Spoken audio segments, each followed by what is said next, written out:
They say diamonds are a girl's best friend. But in Seoul's underworld, they're also the perfect weapon. I watched her from across the Dragon's Gala ballroom.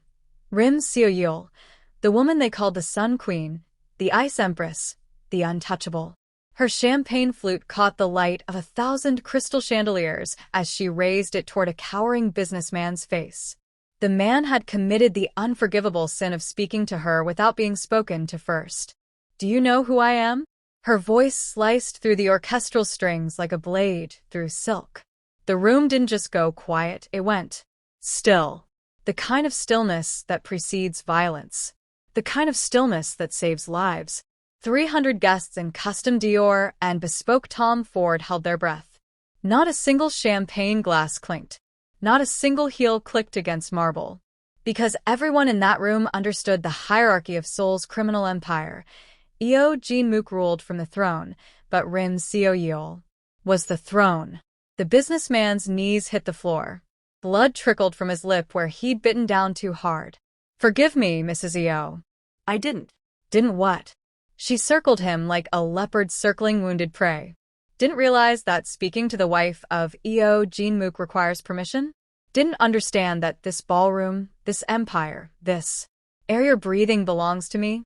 Her diamond necklace, 40 carats, Hong Kong auction, blood money from the Busangong takeover, glittered as she moved. I knew those diamonds. I'd recommended Jin-mook buy them for her last anniversary. A peace offering for a marriage that had stopped being about love the moment she discovered his empire was built on my strategies, not her father's political connections. But tonight, those diamonds looked different. Tonight, they looked like chains. I stood in the shadows near the service entrance, exactly where women like me were supposed to stand. The Black Mistress. That's what they called me when they thought I couldn't hear. As if my melanin made me more scandalous than any other woman Jin-mook had kept. As if my intelligence was somehow more threatening when it came wrapped in dark skin and foreign features. Let them whisper. Let them stare. Let them think I was just another pretty distraction, another trophy for Seoul's most dangerous man. They had no idea I was the architect of everything they feared. Seo-yeol's champagne glass shattered against the marble, the sound sharp enough to make the orchestra miss a note. "Someone clean this up," she commanded, not to anyone in particular, but to everyone at once. Because when Rim Seo-yeol spoke, the world scrambled to obey. A server girl, couldn't have been more than 19, rushed forward with towels and a dustpan. Her hands trembled as she knelt in the spreading puddle of Dom Perignon. A shard of crystal sliced her palm.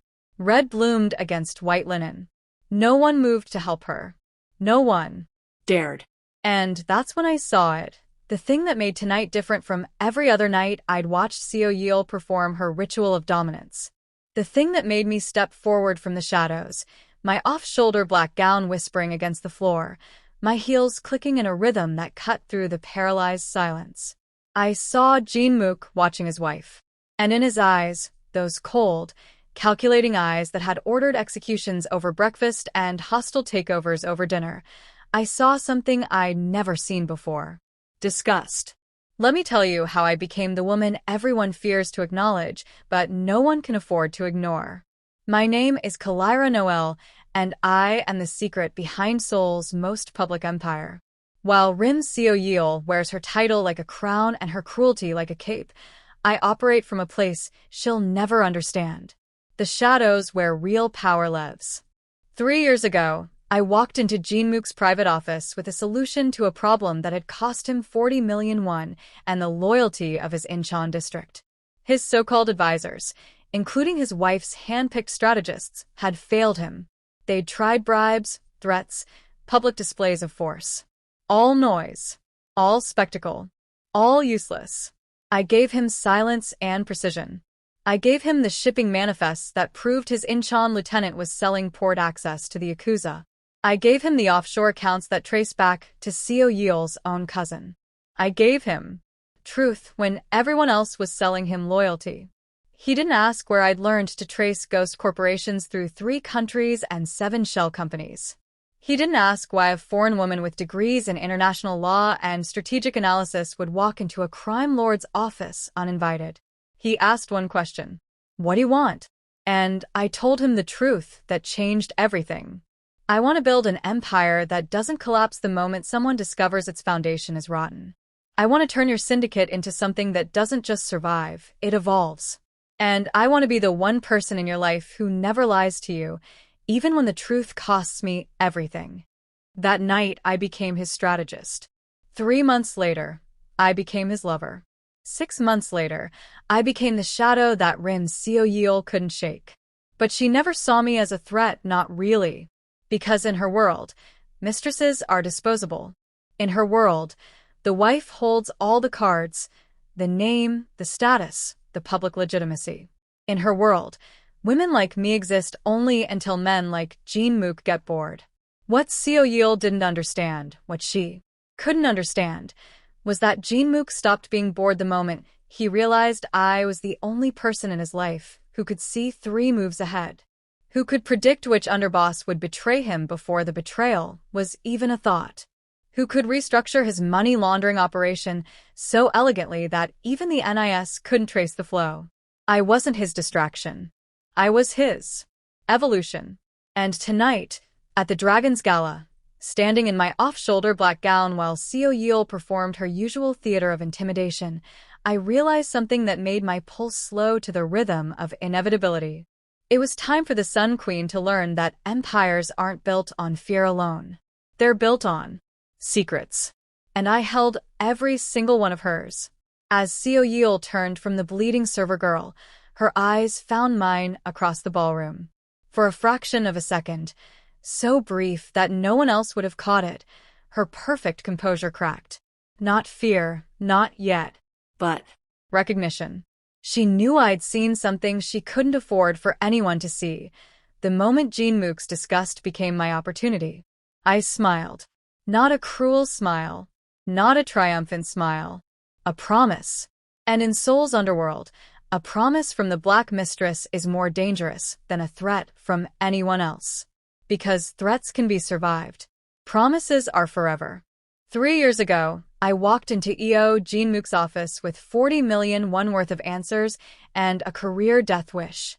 His Incheon port operation was hemorrhaging money faster than his accountants could hide it. Shipments disappeared. Containers went missing.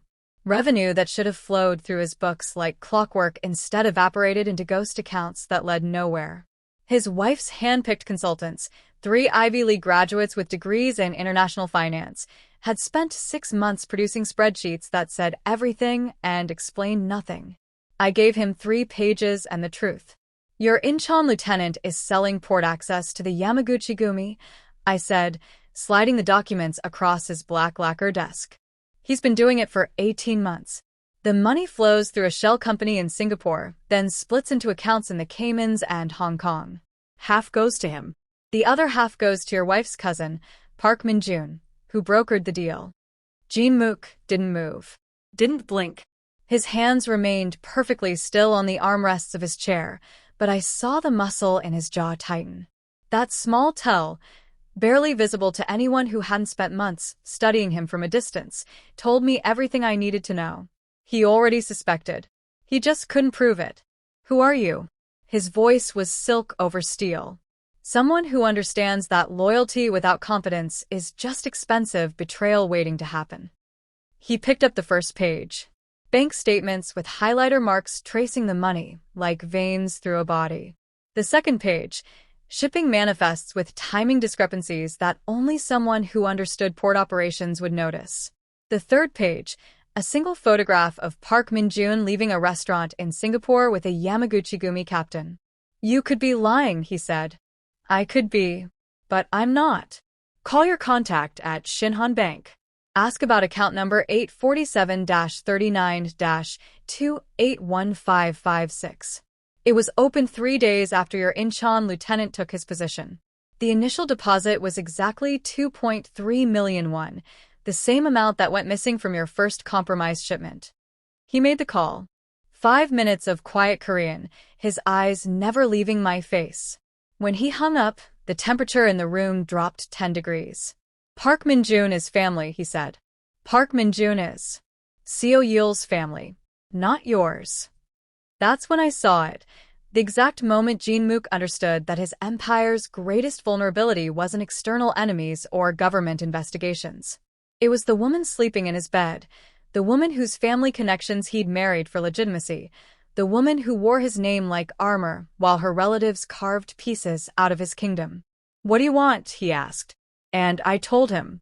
Not money, he had accountants for that. Not status. I never survived Seoul's underworld as anything but a ghost. I wanted access to his books, his networks, his strategies. I wanted to see the architecture of his empire and rebuild it into something that couldn't be destroyed by family politics and performative loyalty. And in return, he asked, I'll make you untouchable. That night, Park Min-joon disappeared. Not killed, too obvious. Just gone. His accounts frozen, his business interests liquidated, his reputation in Seoul's financial circles destroyed by a carefully leaked audit that revealed years of embezzlement. The Yamaguchi-gumi sent flowers to his funeral, a funeral for a man who was very much alive, just living in obscurity in a city where no one would ever trust him again. The Incheon lieutenant received a simpler fate. They found his body in the port he'd betrayed, arranged to look like a Yakuza message. Seo-yeol never knew I was the one who destroyed her cousin's life. She thought it was Jin-mook's rage, his brutality, his willingness to cut out cancer even when it wore a family name. She never suspected it was strategy. And that was my first lesson to Jin-mook. The best architects work in shadows, building empires while everyone else watches the throne. Seo-yeol discovered me on a Tuesday, exactly 14 months after I'd dismantled her cousin's life. I was in Jin-mook's private study, sitting in the leather chair that faced his desk, reviewing the quarterly reports from his Busan operations. The door opened without a knock, the privilege of a wife who'd never been told no. She froze. Her Hermes handbag slipped an inch down her arm before she caught it. For 3 seconds, we simply stared at each other across the expanse of her husband's inner sanctum, the place where empires were built and enemies were buried. I saw the exact moment she cataloged everything. My off-shoulder dress, my bare feet tucked beneath me, the reading glasses I wore when analyzing data, the way I'd made myself comfortable in a space she'd never been invited to occupy. Who are you? Her voice could have frozen fire. Kalira Noelle. I handle strategic operations. Get out. I marked my page with a silver bookmark and stood, gathering the reports. Of course. I'll continue this in the East Wing office. You'll continue this. Nowhere. She stepped fully into the room, closing the door behind her with a soft click that somehow sounded like a threat. You're fired. Pack your things and leave this house. Now. I smiled. Not condescending, not challenging. Just knowing. You'll want to discuss that with Jin-mook first. I don't need to discuss anything with my husband about removing staff. I'm not staff. That's when her mask cracked. Just slightly, just enough for me to see the rage beneath the composure. She crossed the room in 4 precise steps, her Louboutins silent on the Persian rug, and stood close enough that I could smell her perfume, Chanel No. 5, the scent of old money and older power. Let me be very clear, she said, her voice dropping to a whisper that somehow carried more threat than a shout. I don't care what you think you are. I don't care what my husband told you. This is my house, my empire, and you are a foreign. Nothing will be on a plane back to wherever you came from by morning, or you'll be removed in a way that doesn't require a plane ticket. I held her gaze. Your father's political connections are impressive, Mrs. Eo. The immigration officials you have on retainer, the judges who are your family favors, all very thorough. But deportation requires paperwork. And paperwork requires time. And time is something you don't have. Her eyes narrowed. Is that a threat? It's a fact. Your husband's Jeju operation launches in 72 hours. I'm the only one who knows how to execute the logistics without triggering NIS surveillance. Fire me, and Jin-mook loses 40 billion won. Deport me, and he loses the whole southern territory. She laughed, sharp, brittle, beautiful. You think you're indispensable? Everyone is replaceable, especially women who mistake access to power for actual power. You're absolutely right, I said softly. Everyone is replaceable, even wives. The slap should have come then. I saw her hand twitch, saw the rage flash across her perfect features. But she didn't strike me, because somewhere in that brilliant, calculating mind, Rim Seo-yeol understood something that terrified her. I wasn't afraid of her, and in Seoul's underworld, fear was the only currency that mattered. She left without another word. But that night, I received a text from an unknown number. Enjoy your last days in Korea. I deleted it and went back to work. Because queens who rule through fear never understand that the most dangerous opponent is the one who has nothing left to lose and everything to gain. The ledger found me at 3 a.m, wrapped in encryption and buried 6 layers deep in a server that shouldn't have existed. I hadn't been looking for it. I'd been tracking routine financial discrepancies in Jin Mook's Seoul operations, small variances, the kind that most accountants would dismiss as rounding errors. But I'd learned long ago that empires don't collapse from earthquakes. They crumble from termites. The numbers led me to a shell company in Tokyo. From there, a holding corporation in Singapore. Then a private equity fund in the Caymans that existed only on paper, managed by a lawyer who died 3 years ago but somehow still filed quarterly reports. Ghost money, blood money, betrayal money, and at the end of the trail, a digital ledger with transaction codes that matched Jin Mook's most sensitive operations. Port schedules, shipment manifests, meeting locations. The kind of intelligence that could dismantle an empire if it fell into the wrong hands. It had fallen into the Yamaguchi-gumi's hands. For 18 months, I sat in the darkness of my apartment, my laptop screen casting blue light across pages of evidence that could start a war. Each transaction timestamped, each transfer meticulously documented. Whoever compiled this ledger wanted a record, insurance perhaps, or leverage. Then I found the signature buried in the metadata. Not a name, Seo-yeol was too smart for that. But a digital fingerprint, a unique identifier embedded in the file structure that matched the encryption key used on her personal tablet. The Sun Queen was selling her husband to his enemies. I traced the payments backward. The first transfer occurred exactly 2 weeks after her cousin Park Min-jun disappeared. 2 weeks after I'd dismantled her family's infiltration of Jin Mook's empire. 2 weeks after she'd lost her eyes and ears inside her husband's operations. She hadn't been selling information to maintain power. She'd been selling it to destroy Jin Mook, to orchestrate his downfall so completely that when he fell, her family would be positioned to absorb what remained of his territory. Revenge dressed as strategy. Personal vendetta masquerading as business. The most recent entry made my blood freeze. Dragon's Gala, motorcade route, security detail, arrival time. Final payment upon confirmation. The Dragon's Gala. Tomorrow night. The event where Seoul's entire criminal elite would gather, where Jin Mook would arrive in a vulnerable window between mansion security and venue protection. An assassination.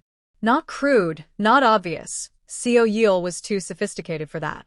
She'd let the Yamaguchi-gumi do the work, then position herself as the grieving widow who'd heroically maintain control of the EO empire until proper leadership could be established. Her father's political connections would legitimize the transition. Her family would inherit everything.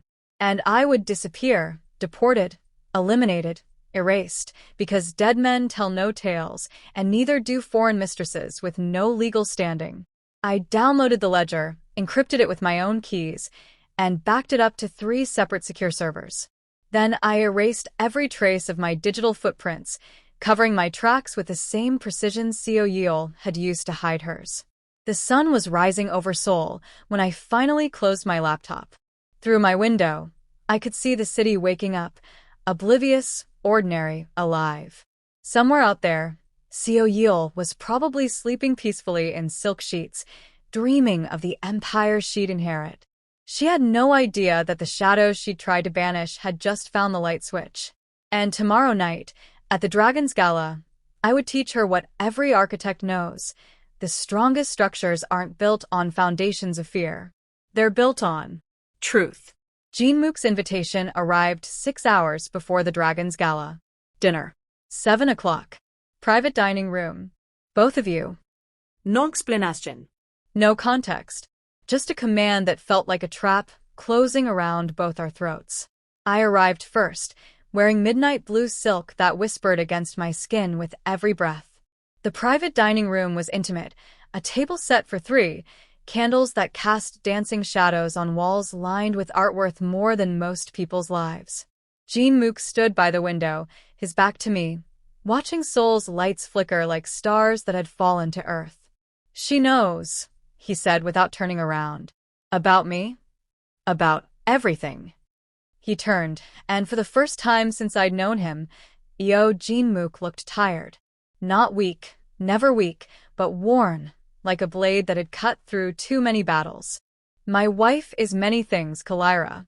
Naive is not one of them." Before I could respond, the door opened.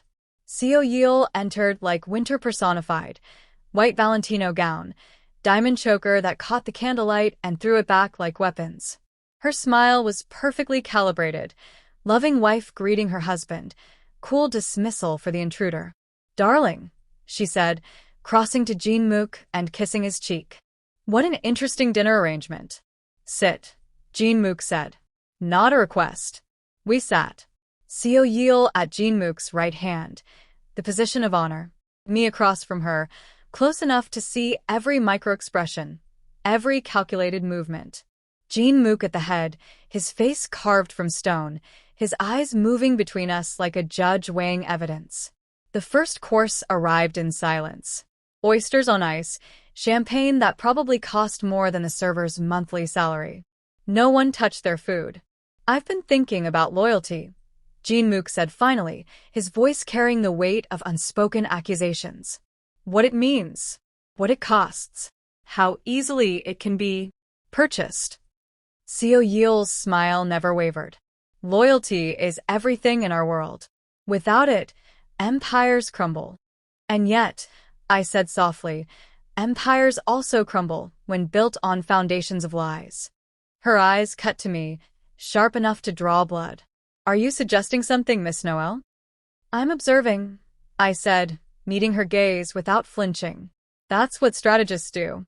We observe patterns, anomalies, things that don't quite add up." "Such as?" Her voice could have frozen wine. "Such as why a wife who claims to love her husband would need to keep secrets from him." The air in the room shifted. Seo-yeol's champagne glass paused halfway to her lips. Jin-mook's expression remained unreadable, but I saw his fingers tighten almost imperceptibly on his knife. "Everyone has secrets," Seo-yeol said, her voice steady but her knuckles white against the crystal stem. "Even foreign mistresses who think they understand our world." "I understand enough," I replied. "I understand that some secrets are protective, and some are poisonous." "Enough." Jin-mook's single word cut through the tension like a blade through silk. He set down his utensils with deliberate precision, the sound of metal on porcelain loud in the sudden quiet. "Tomorrow night at the gala, the truth will come out. All of it. Until then, we eat." He raised his champagne glass. Neither of us moved to join him.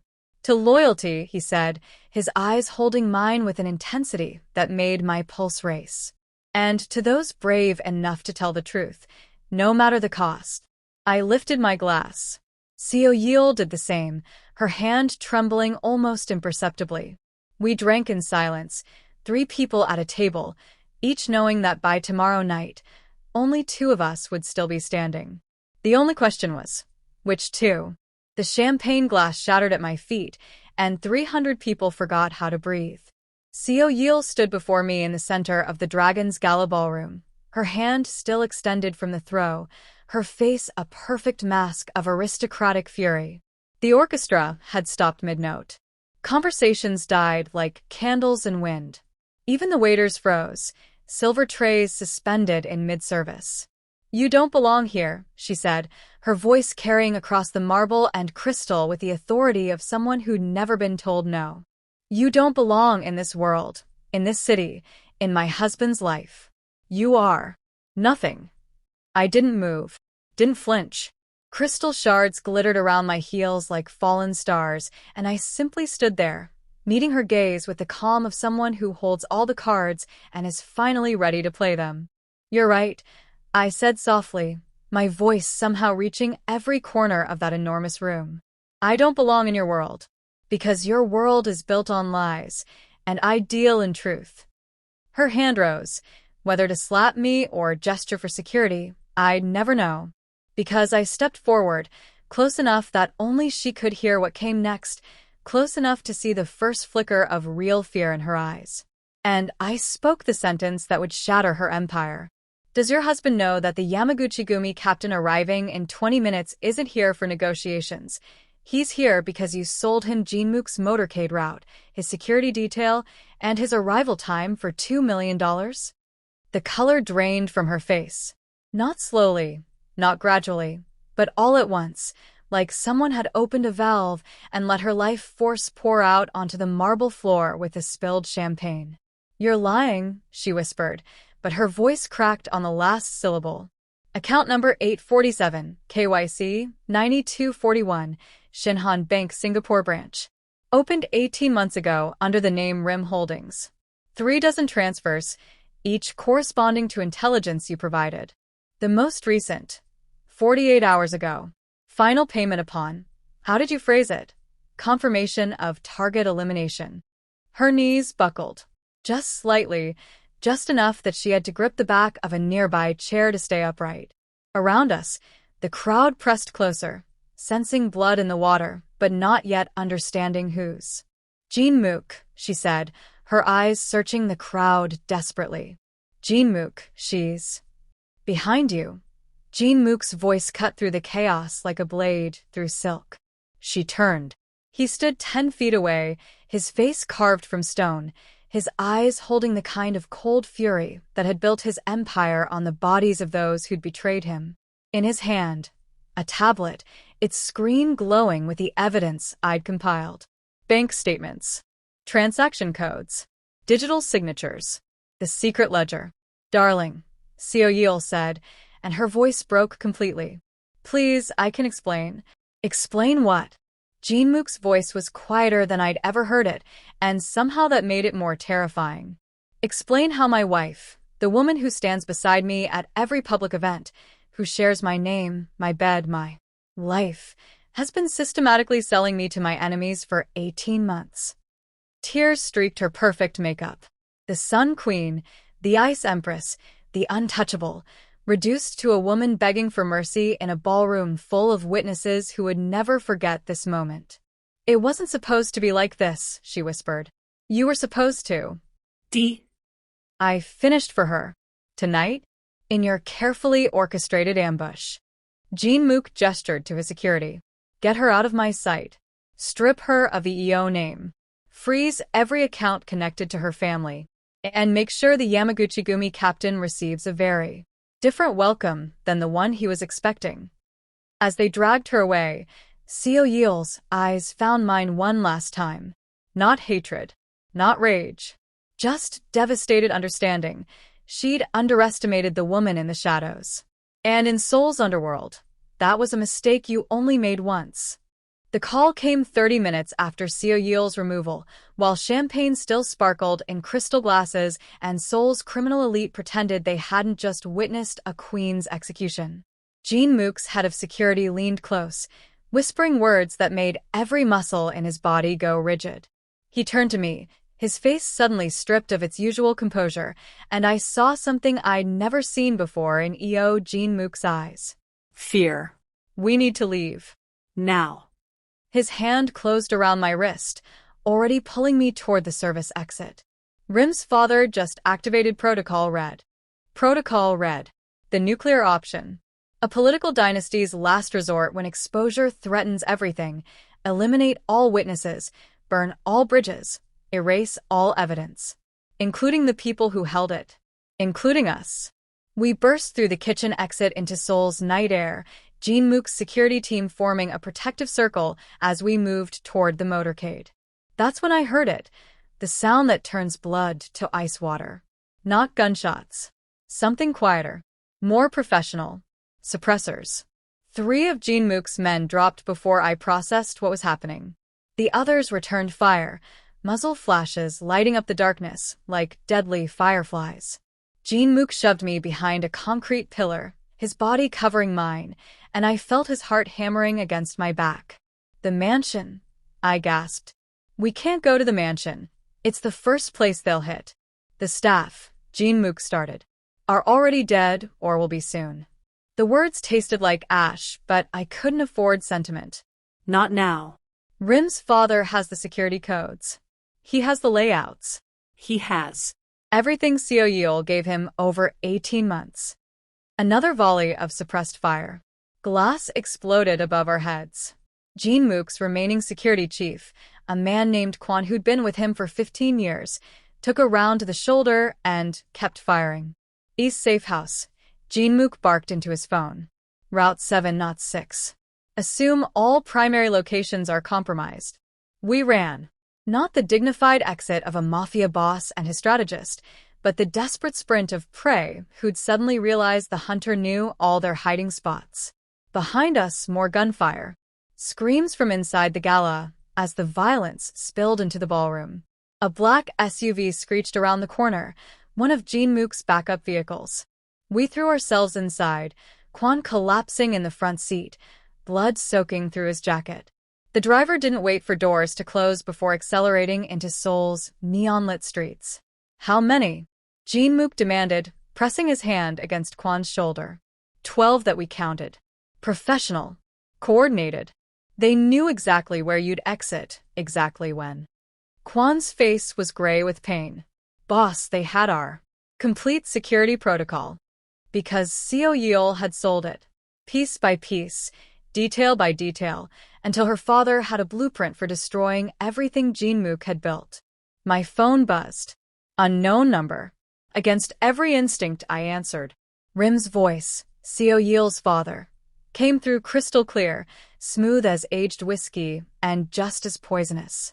Miss Noelle, you've caused my family considerable embarrassment tonight. Your daughter caused her own embarrassment, I said, my voice steadier than my hands. I just provided the evidence. Evidence that will disappear along with everyone who's seen it. Starting with you and Jin-mook. My men are very thorough, Miss Noelle. And they have all night. The line went dead.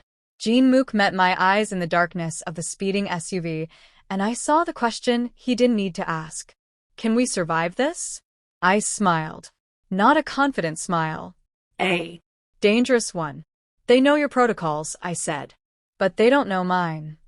Turn left at the next intersection, I said, my voice cutting through the chaos of gunfire echoing behind us. Not toward the safe house. Toward the old textile district. The driver's eyes met mine in the rearview mirror, questioning. Jin-mook's hand tightened on my arm. Kalira, the safe house has reinforced walls, armed guards. And your security codes, which Seo-yeol sold to her father 6 months ago. Trust me. He stared at me for 3 heartbeats, then nodded to the driver. We veered left, tires screaming against asphalt, leaving the predetermined escape route behind. There's a building, I said, already pulling up maps on my phone. Abandoned manufacturing complex. 7 ways in, 23 ways out. No digital security. Everything is mechanical locks and manual systems. Nothing Rim's people could have compromised because even you don't know about it. How do you know about it? Jin-mook asked. Because the first rule of survival is having exits your enemies don't know exist. I bought it 8 months ago. Cash transaction, shell company, no paper trail. Something flickered in his eyes. Surprise, respect, maybe something deeper. You've been planning for this. I've been planning for everything, I said. That's what architects do. Kwon groaned in the front seat, his hand pressed against his shoulder. Blood seeped between his fingers. Boss, my phone's lighting up. They hit the mansion. Everyone's gone. Jin-mook's jaw tightened, but he said nothing. What was there to say?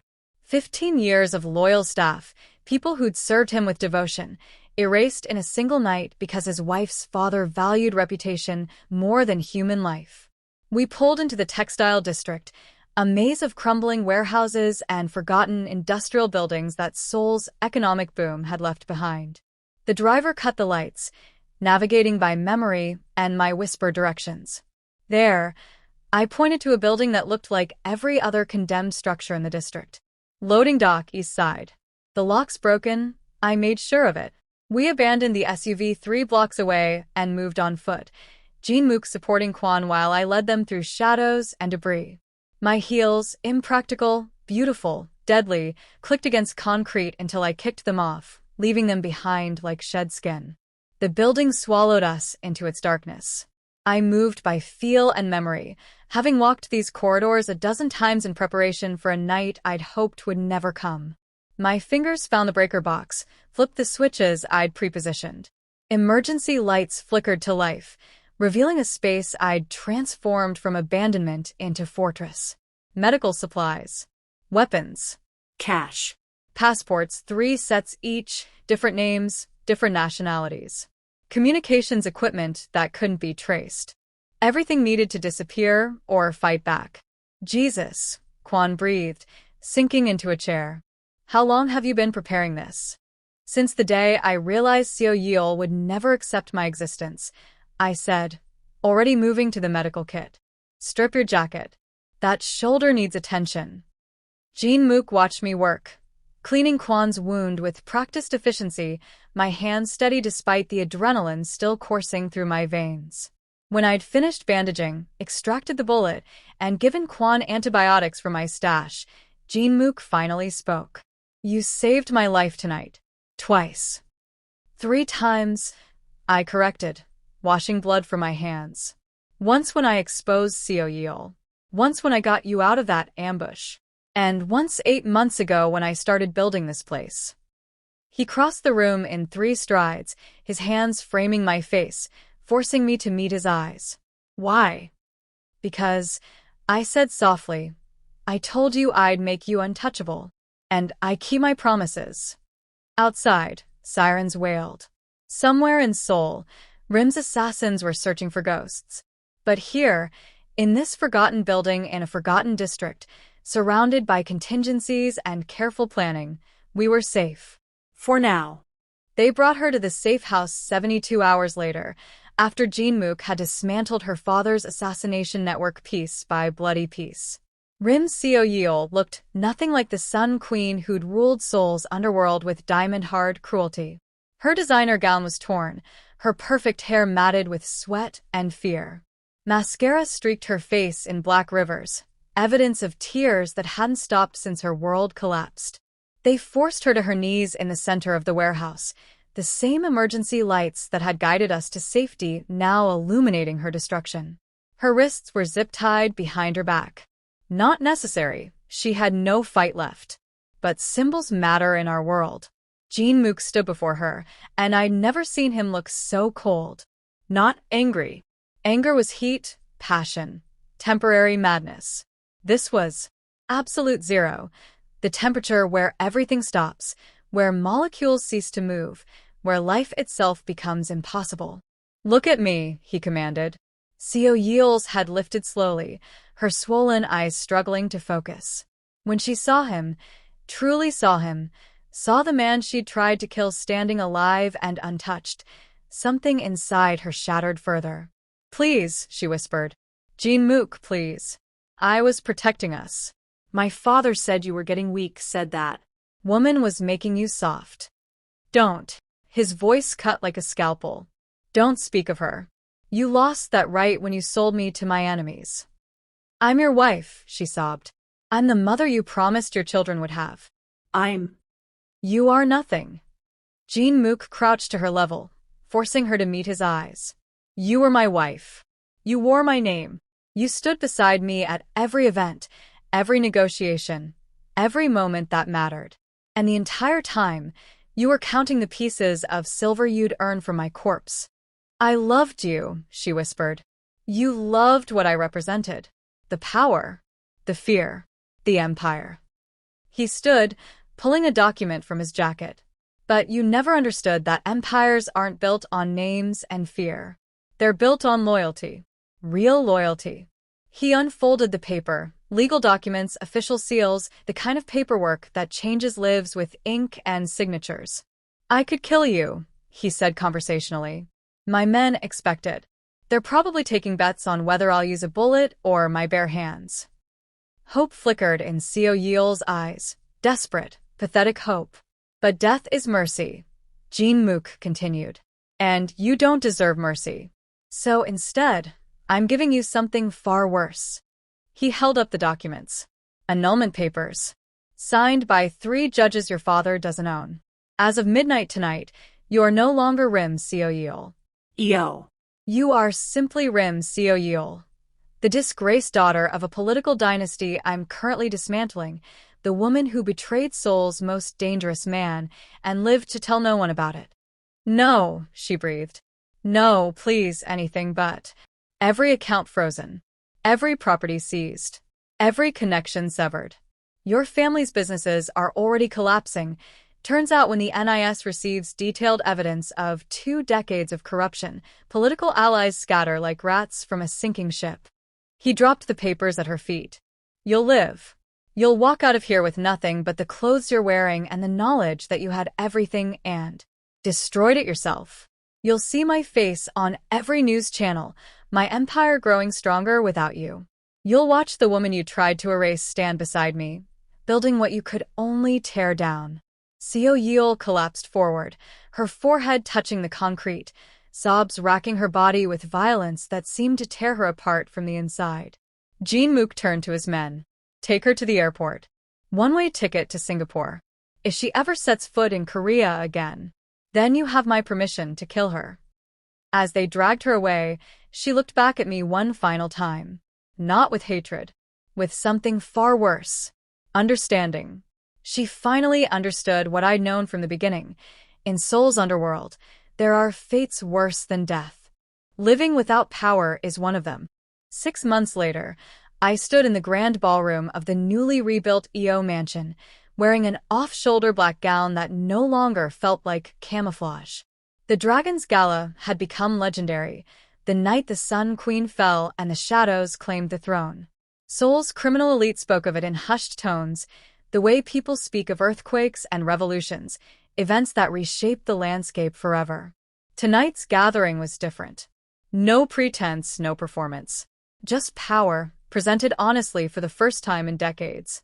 Jin-mook stood at the center of the room, commanding attention without demanding it, and I stood beside him. Not behind. Not in the shadows. Beside. Ladies and gentlemen, he said, his voice carrying across the assembled syndicate bosses, politicians, and power brokers who'd rebuilt their allegiances in the aftermath of Rim's destruction. You know my chief strategist, Kalira Noelle. Some of you have worked with her. All of you have benefited from her vision. No one whispered. No one smirked. The Black Mistress, jokes had died the night I'd saved Jin-mook's life and dismantled a political dynasty with nothing but evidence and strategic precision. Moving forward, Jin-mook continued, Ms. Noelle will hold a seat on our executive council. Her voice carries the same weight as mine in all strategic decisions. Anyone who questions her authority questions. Meaning? Heads bowed. Not in mockery, not in resentment. In respect. Because respect in our world isn't given for titles or marriages. It's earned through results, through survival, through proving that when empires crumble, you're the one left standing in the rubble with a blueprint for what comes next. Later, when the guests had departed and the mansion fell quiet, Jin-mook found me on the balcony overlooking Seoul's glittering expanse. The city that had tried to reject me, to deport me, to erase me, now spread before us like a kingdom we'd conquered together. No regrets, he asked, his hand finding mine. About exposing your wife? Destroying her family? Rebuilding your empire from the ground up? I smiled. Which part would I regret? About staying. About choosing this life. His fingers tightened around mine. You could have walked away. taken your evidence, disappeared. Started over somewhere safe. Safe is boring, I said. And I didn't come to Seoul to be safe. I came to build something that lasts. Something real. And have you built something real? I turned to face him fully. This man who'd given me access to his empire and found I'd given him something far more valuable. Truth, loyalty, and a future that didn't require lies to sustain it. We built it together, I said. An empire that doesn't crumble when you shine light on its foundations. One that doesn't need fear to maintain order. One where the woman beside the throne isn't decoration. She's the architect. He kissed me then, not with the desperate passion of survival or the complicated heat of forbidden attraction. This was different. This was certainty. They'll still talk, he murmured against my lips. About us. About your color, your background, your... Let them talk, I interrupted. Let them whisper and speculate and try to diminish what we've built. Because while they're talking, we'll be doing what we do best. What's that? Winning. Below us, Seoul pulsed with light and life, oblivious to the quiet revolution that had occurred in its underworld. No headlines would announce it. No history books would record it. But everyone who mattered knew. The age of the Sun Queen had ended. The era of the architect had begun. And in Seoul's underworld, where power is the only currency that matters, Kalira Noelle had proven the most fundamental truth of all. True authority isn't inherited, stolen, or married into. It's built. One strategic move at a time. One truth at a time. One empire at a time.